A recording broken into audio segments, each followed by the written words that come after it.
जय श्री राम दोस्तों। तो आज की वीडियो में प्रेमन जी महाराज से जानेंगे कि भगवान पर भरोसे रखने से क्या क्या होता है। तो वीडियो को पूरा देखना और हो सके तो ज़्यादा से ज़्यादा शेयर करना ताकि और लोग भी जागरूक हो सके। और वीडियो अच्छा लगे तो लाइक और चैनल को सब्सक्राइब कर देना, क्योंकि ऐसे भजन फिटनेस और ब्रह्मचर्य से जुड़ी जानकारी हमारे चैनल पर आपको मिलता रहेगा। तो चलिए वीडियो को शुरुआत करते हैं।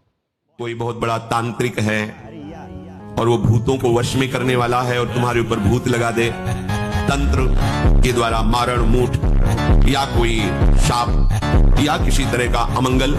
ध्यान दीजिए, ये इस धर्म की बड़ी महिमा है। यदि आप भगवद आश्रित हैं, नाम जप कर रहे हैं, तो ना माया का कपट चलेगा, ना किसी का तंत्र तुम्हारे ऊपर चलेगा, ना किसी का कोई मारण मंत्र चलेगा, ना कोई भूतावेश तुम पर आविष्कृत कर सकता है, ना किसी भी तरह की कोई विष आदि की।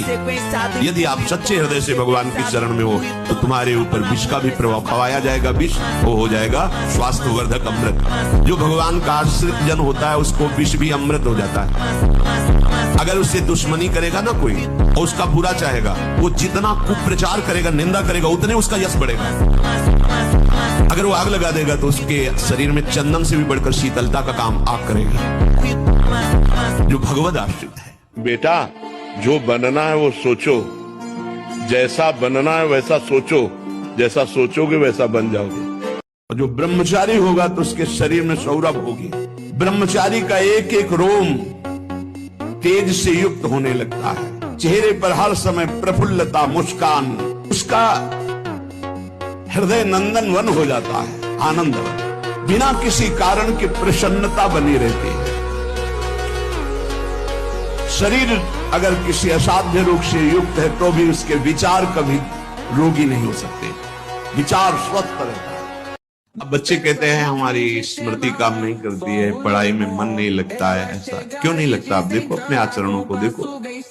पढ़ाई, ये तो इतने टेबलेट, इतना है सब। एक बार बोल दीजिए, कभी भी जीवन में पूछ लीजिएगा, उसे दोबारा पढ़ने के सुनने की आवश्यकता नहीं। एक बार अगर हम नहीं सुनना चाहते तो आप हल्ला मचाते रहो, बाद में पूछो तो ना हमने वर्तमान में सुना ना बाद में उसकी स्मृति रहेगी। जहां स्मृति लगी वहीं लगी। शरीर के संबंधियों का व्यवहार अपने चित्त पर रखता वो कैसे परमार्थ का पथिक बनेगा? ध्यान दीजिए, अनुकूलता प्रतिकूलता का प्रभाव, शरीर के संबंधियों का प्रभाव, वो असंतुष्ट है थोड़ा, इसलिए किस किस को हम संतुष्ट करेंगे? भगवत मार्ग में चले हैं, आप अगर सपोर्ट कर सकते तो हमारे हो, नहीं हम जानते भी नहीं कि तुम हमारे कौन हो। परमार्थ के पथिक होकर किसी की प्रसन्नता के लिए आप परमार्थ को छोड़े, प्रियालाल की आसक्ति को जो आप स्वीकार करने के लिए बढ़े, उनके नहीं, आप किसी का नहीं। अगर आप हमारे स्नेह संबंधी हो तो मेरे प्राण प्रीतम से मिलने का सहयोग कीजिए। इस मार्ग के पथिक में गुंजाइश नहीं होती, किसी के आंसुओं पर, किसी की धमकी पर ये मार्ग नहीं रुकता। ये मार्ग केवल हृदय की उत्साह संपन्न वृत्ति से भगवत मार्ग को स्वीकार किया जाता है। अब जो होगा देखा जाएगा। मन एक अंधा और बलवान व्यक्ति है, उसके स्वयं नेत्र नहीं है। उसको जिधर चलाया जाता है बड़ी मजबूती से पैर रखता है, जो पकड़ाया जाता है बड़ी मजबूती से पकड़ता है। उसकी गलती नहीं है, गलती आपकी है। आप जो जो पकड़ाते गए, जिधर चलाते गए उधर चला। अब आपको ही छोड़वाना है, क्योंकि उसकी पकड़ बड़ी मजबूत है, इसलिए अब आपको परेशानी पड़ेगी। उसको मोड़ने में, उसकी पकड़ी हुई हर वस्तु को त्यागने में, उसकी मानी हुई मान्यता को त्यागने में। वो स्वयं में समर्थ ऐसा नहीं कि मुझे क्या करना है क्या नहीं करना ऐसा निर्णय कर सके। इसीलिए भगवान ने बुद्धि दी है। बुद्धि के द्वारा निर्णय करो।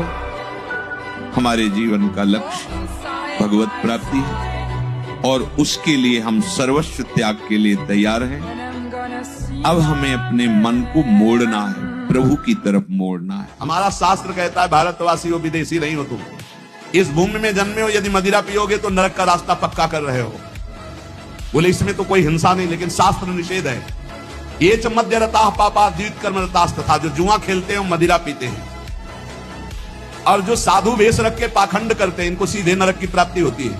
यहां जो वर्णन हो रहा है वो बीच में विश्राम नहीं, सीधे नरक, बिना रोक टोक के। जो माता पिता को दंड देते हैं, जो निर्बलों का धन अपहरण करते हैं, जो देवताओं का धन अपहरण करते हैं, देव मंदिरों का, जो पापी मदिरा पीता है, जुआ खेलता है, जो पाखंड करता है साधु वेश में, इन सबको नरक की प्राप्ति होती है।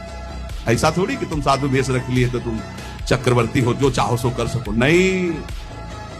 देखो, अगर साधु वेश धरकर गलती हो जाए तो भगवान क्षमा करते, चूक, लेकिन पाखंड का मतलब जानबूझ के वही करते रहना, महापात की, अतिपात की, इन सबको, और जो दूसरे जीव जंतुओं को पका के खाते हैं, जो जीवों को पका के, ये भारत है, भारत धर्मात्माओं का देश है, महात्माओं का देश है, यति और सतियों का देश है। यहां एक कबूतर के लिए अपने शरीर को काट के तराजू पे रख दिया, ये वो राजाओं का देश है, वो प्रजा का देश है जो शरणागतों के लिए जीवन अर्पित कर दे। यहां जो जीव जंतुओं को पका के खाते हैं, भैया सुन लो, ये जो मांस मछली अंडा खाने वाले बोले और तो कुछ हम नहीं खाते, मछली खाते, तो मछली में जीव नहीं? बोले नहीं, पानी की तरोई है। हाँ हाँ, हमसे बोले एक तरोई जो होती है वो जमीन में छेलती है, पानी की तरोई है मछली, और पानी की तरोई है वो। बनोगे तुम भी पानी की तरोई, तैयार हो जाओ, फिर तुमको सीधे मिर्ची की तरह तल के कढ़ाई में जिंदा फिर खाएंगे।